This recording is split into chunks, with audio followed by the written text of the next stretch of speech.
This week on Supercars Torque, there could be two Townsvilles.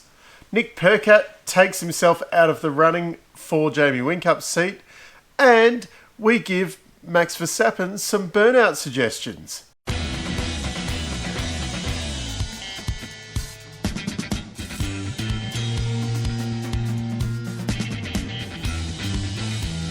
The big news this week for Townsville. Zane Goddard has an updated livery for the weekend. It's just up there. What can I say? Didn't even notice it changed. Apparently they got rid of some of the orange and replaced it with yellow. I haven't seen it on the TV much this year, so still got yellow cover on it. To me, it looks the same as even what the car looked like last year. I mean, not really big news there. I don't know if it's the biggest news of the week, but Nick Percat has signed himself to BJR on a long-term deal.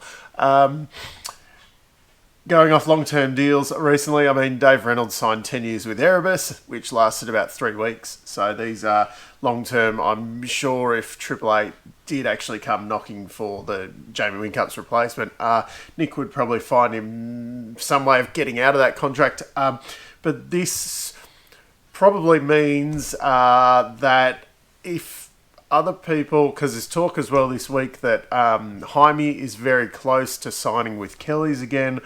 This probably means that the very short list for people to replace Jamie is really narrowing down if other people are starting to sign their deals, because typically what happens in this situation is the biggest domino is that Jamie's seat, and you'd find guys wouldn't sign contracts just in case they had a chance of taking that seat.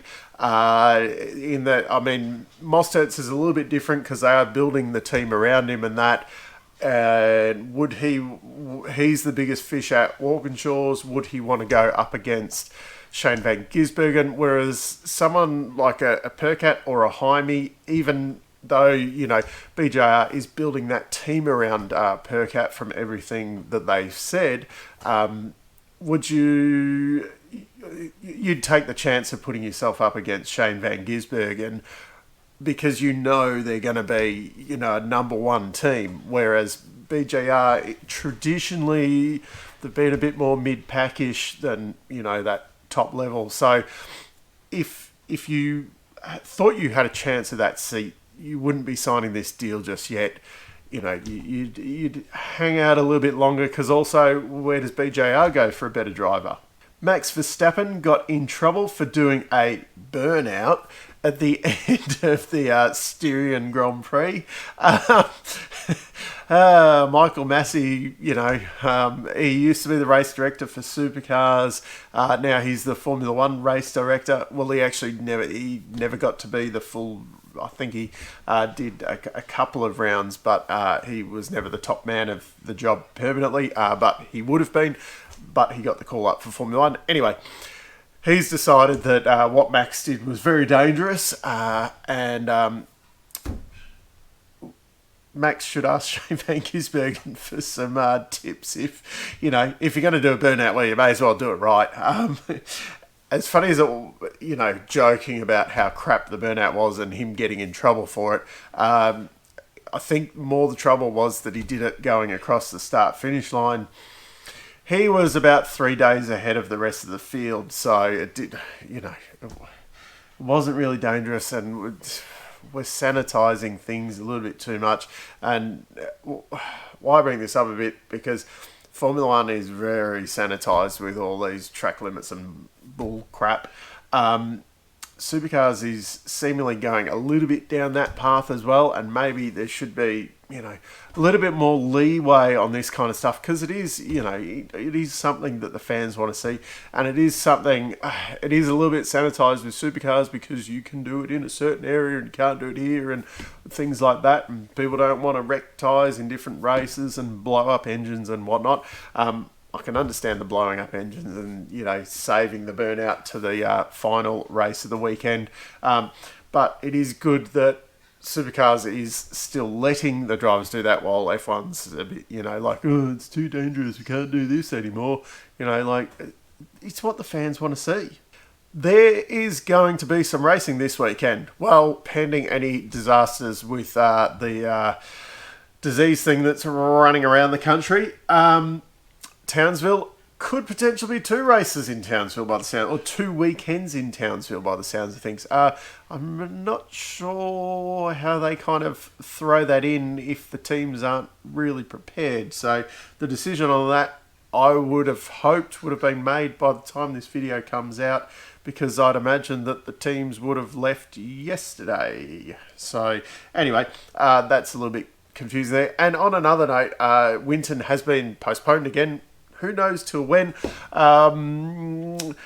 I think they're scared of another outbreak in Victoria, and the dictator's back in action, and he's, if we get half a case in Victoria, he's going to lock us down again.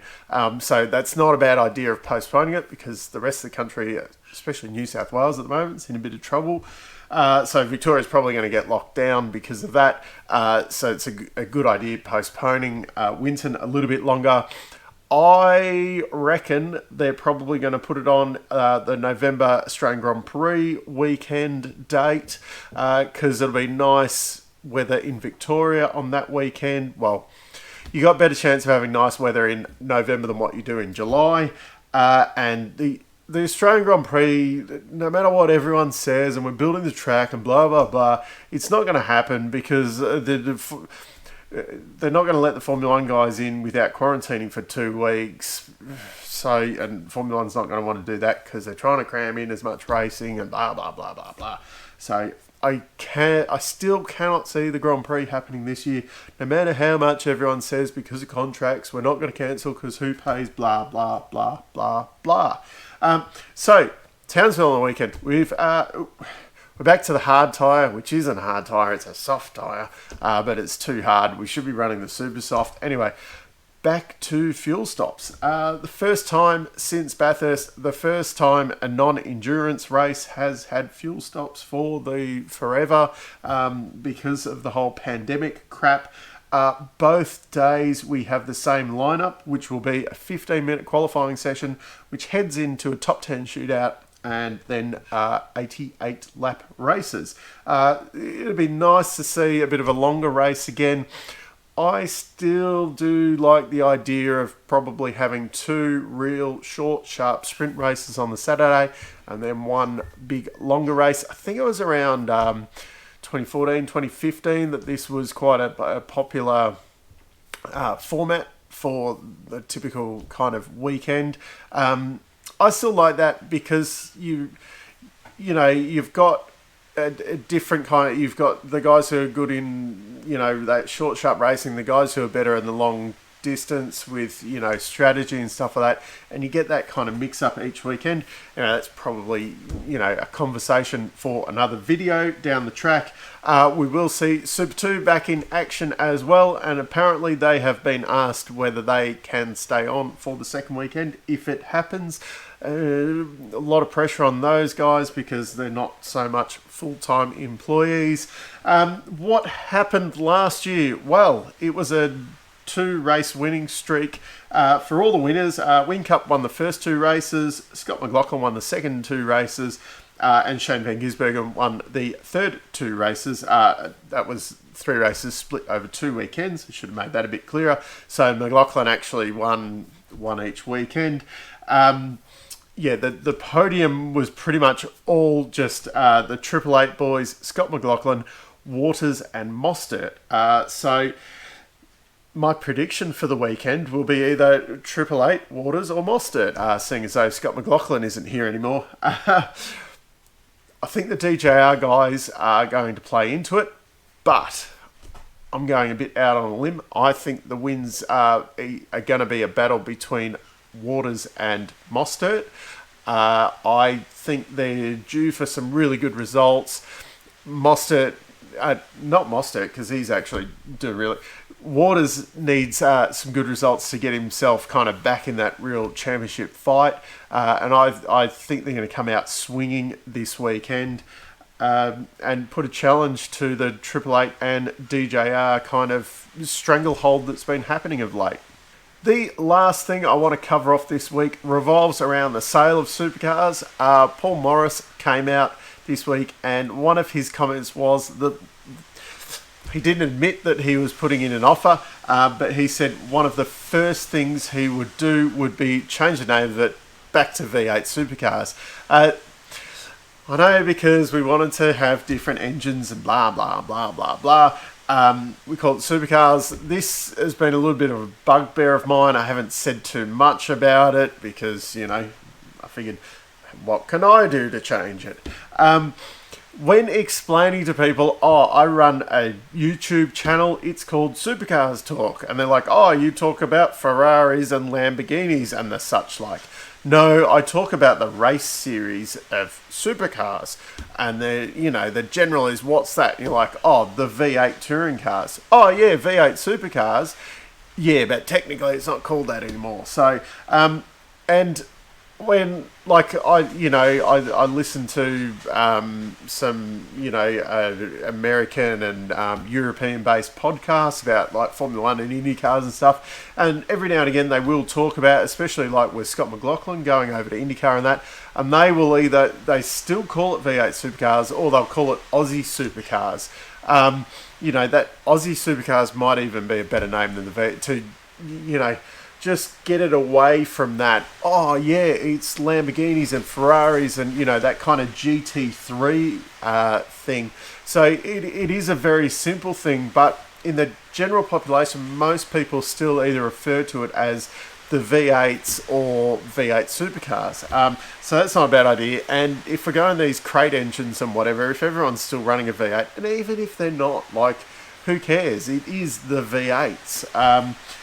So as I said, that has been a little bit of a bugbear of mine, explaining to people why my channel is called Supercars Torque. And there was a lot of Facebook comments and that about the whole Alan Gow thing, which I found, these were probably the funniest ones, other than, Scaife's the problem, all the problems of the world and blah, blah, blah. There was a lot of people complaining that Alan Gow just turned it into a series for buzz boxes, because that's all they do in Britain. They have buzz boxes. And thought, these are probably the people who think TCR is, the be-all and end-all and will kill supercars. But I thought, well, that's the series that they've got. That's what they race. Like, it's, yeah.